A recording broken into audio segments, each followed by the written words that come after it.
Во името на Отецот и Синот и Светиот Дух, амин. Продолжуваме со 10-тиот член од символот на верата, а тој гласи: исповедувам едно крштение за опростување на гревовите. Во овој член се зборува за светите тајни. Што се свети тајни? Светите тајни се посебни обреди преку кои верниците на невидлив начин, а преку видливи средства ја примаат Божјата благодат. Светите тајни имаат важна улога во духовниот живот, оти преку нив се соединуваме со Бога. Според Христос и Господ Исус Христос ги основал светите тајни и ги дал на црквата за потребите на луѓето. Чинот и формата на светите тајни се нарекува обред. При нивното извршување се разликуваат две форми – видлива и невидлива. Видливата страна се средствата или материјата кои се користат за извршување на светите тајни, а тоа се лебот, виното, водата, маслото. Видливите средства се користат за здобивање на невидливата, но чувствителна благодат Божја. Преку читањето на молитвите, присуството и служењето на свештеникот, а особено преку верата на христијаните, ние го повикуваме Светиот Дух. Правилното извршување и примање на светите тајни ги води луѓето во вечен живот. Постојат 7 свети тајни, и тоа: крштевање, миропомазание, причестување, покаяние, свештенство, брак или освештение. Светите тајни се делат на задолжителни за секој христијанин, а по потреба задолжителни се света тајна крштевање, миропомазание, причестување, исповед, покаяние. Другите се примаат по потреба или по желба на верните. Света тајна крштевање. Господ Исус Христос учи дека секој кој сака да влезе во Царството Божјо треба да се крсти со вода и Свети Дух. Јован 3:15. И светиот апостол Петар на Педесетница ги повика луѓето најпрво кон покаяние, а потоа кон крштевање. Дела апостолски 2:38. Крштевањето е всушност јавно исповедување на верата и влегување во животот на црквата Христова. Преку оваа света тајна ние добиваме благодат Божја за ослободување од првородниот грев, а воедно добиваме и опростување на други гревови, доколку лицето кое се крштева е возрасен. Освен ова, преку крштевањето, крстениот добива благодат за нов живот и право на примање на другите свети тајни. Преку крштевањето се постанува христијанин, односно член на црквата и чедо Божјо.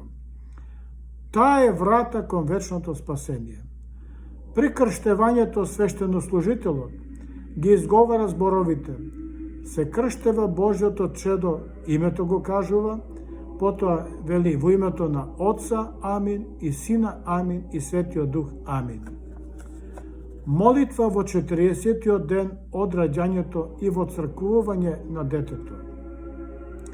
Раѓањето на дете значи доаѓање на нов живот во светот и поставување нови односи во семејството. Во 40-тиот ден после раѓањето, мајката со детето доаѓа в црква на молитва.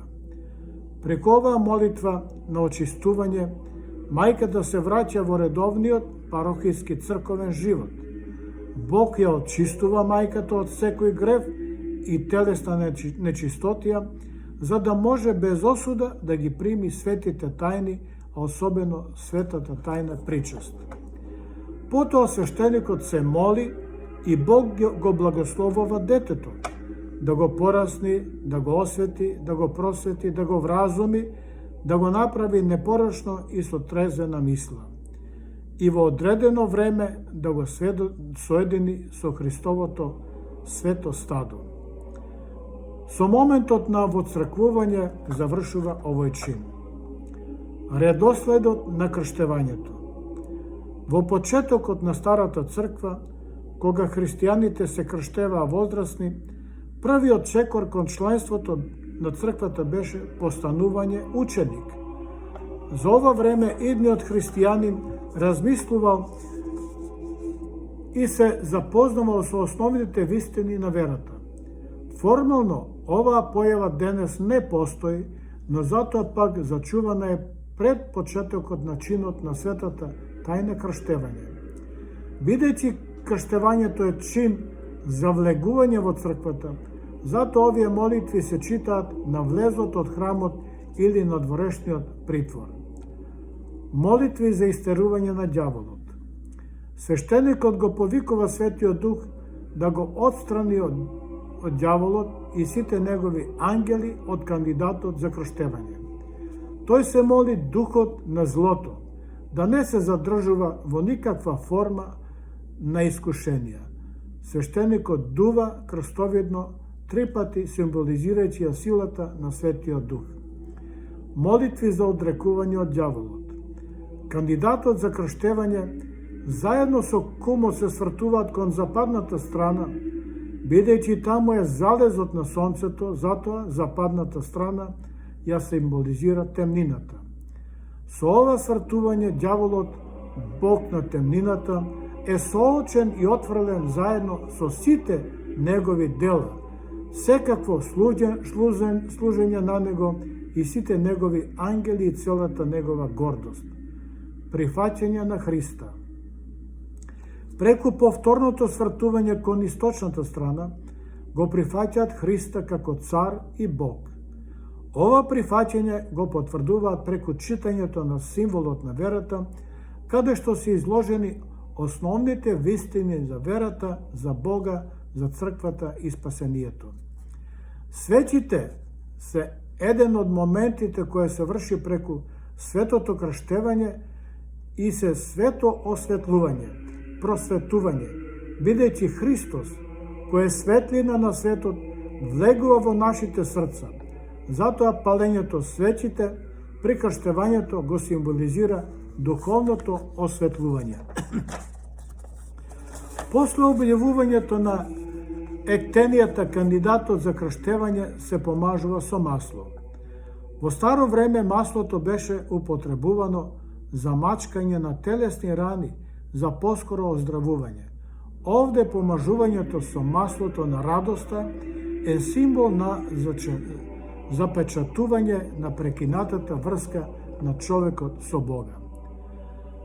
После се врши крштевањето, така што кандидатот се потопува 3 пати во водата, при што свештеникот изговара: во името на Отецот и Синот и Светиот Дух. Амин. Потопувањето го символизира погребението Христово, а излегувањето од водата неговото воскресение. Крштевањето е повторно раѓање или ново духовно раѓање за нов живот во Исуса Христа. Уште еден Христов, после трикратното потопување, кандидатот се облекува во нови светли алишта, со кои се уште еден Христов символ. Ова е одраз на зборовите на светиот апостол Павле, кој вели: сите кои во Христа се крстија, во Христа се облекува. Света тајна миропомазување. Православната црква го задржала стариот обичај, миропомазувањето на новокрстениот да го извршува веднаш по неговото крштевање. Како што крштевањето е велик ден за секој од нас, така миропомазувањето е педесетница или слегување на Светиот Дух врз нас, потврдувајќи не како членови на црквата. Свештеникот вели: печатот на дарот на Светиот Дух. Чинот на помазание, на миропомазание или потврдување се врши со специјална течност, која се нарекува свето миро, како дар од Светиот Дух. Во старо време ламбите беа полнети со масло. Во овој случај помазувањето со масло го символизира огинот што светеше врз апостолите при слегувањето на Светиот Дух на празникот Педесетница. Бидејќи централното место во овој чин е помазувањето со свето миро, затоа во православната црква се нарекува миропомазание. Света тајна причестување. Причестувањето се извршува на светата литургија. Таа е бескрвно повторување на Христовата крвна жртва на крстот. За примање на оваа света тајна потребен е вистински духовен живот, присуство на светите богослужби, придржување кон пропишаниот пост, отстранување на секој грев. Матеј 5:23. Како и верување во вистинското и реално присуство на телото и крвта преку лебот и виното, кое ние ги примаме преку причестувањето. Света тајна покаяние и исповед. Преку покајанието или исповедта, Бог во присуство на свештенослужителот, како посредник помеѓу нас и Бога, ни ги опростува гревовите направени после крштевањето. За извршување на оваа света тајна потребно е приведување или усогласување на сопствениот живот со законот Божи, исповедување и искрено каење за сопствените гревови, ветувањето дека повеќе нема да грешиме и извршување на определена поправителна мерка епитимија. Преку светата тајна покаяние, ние се помируваме со Бога и со ближните. Свештенослужителот е должен да ги чува тајните на исповедта. Исповедта е влез за сознавање на гревовите пред Бога и луѓето. Со други зборови, тоа значи согласност со Бога. Оти Бог постојано се грижи за сите нас. Свети апостол Јаков не опоменува да ги исповедуваме гревовите кон Бога пред старешините и свештените лица. Јаков 5:16. Исто така, ние сме поттикнати да ги исповедуваме гревовите и директно пред Бога. 1 Јован 9:1-9. Православната црква секогаш се држи за новозаветна практика да ги исповедуваме гревовите пред свештеникот или приватно исповедување директно пред Бога, доколку нема свештеник во близина. Исповедта е една од најсигурните начини за опростување. Преку исповедувањето на гревовите и покајанието, а особено причестувањето, се опростуваат и најтешките гревови. Секој грев е специфичен и бидејќи не постои заеднички грев, затоа и не може да има заедничко групно исповедување. Освен тоа, во текот на светата литургија не постои молитва за потполна исповед. Како да се исповедуваме? Се исповедуваме за сите наши безбројни прегрешенија што сме им направиле до овој момент, со делом, со збор или помисла, секојдневно и постојано грешиме и сме неблагодарни на Бога за неговите големи и безбројни добрини и на неговата најдобра промисла за нас грешните.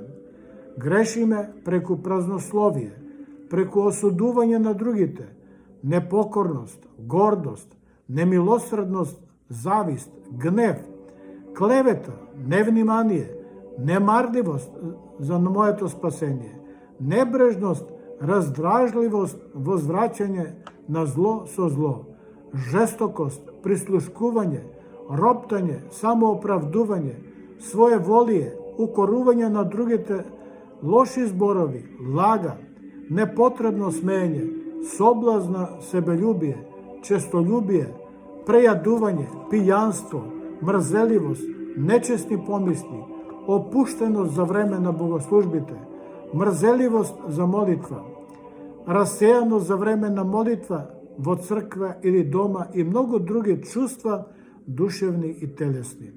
За сите наши согрешенија треба да се каеме и да бараме прошка. Уште се каеме и бараме прошка за сите прегрешенија кои сме ги заборавиле и за кои не се сеќаваме и не сме се исповедале. Големиот подвижник, отшелник и аскет, молитвеник Свети Димитрий Ростовски, со сета своја архипастирска ревност порачува неизоставно секој ден да ги исповедуваме своите гревови, а особено после вечерната молитва, пред одење на спиење и после станување од постела. Во основа исповедта е секојдневна проверка и строго преслушување на сопствената совест и на сите наши постапки, дела, зборови и помисли. Амин.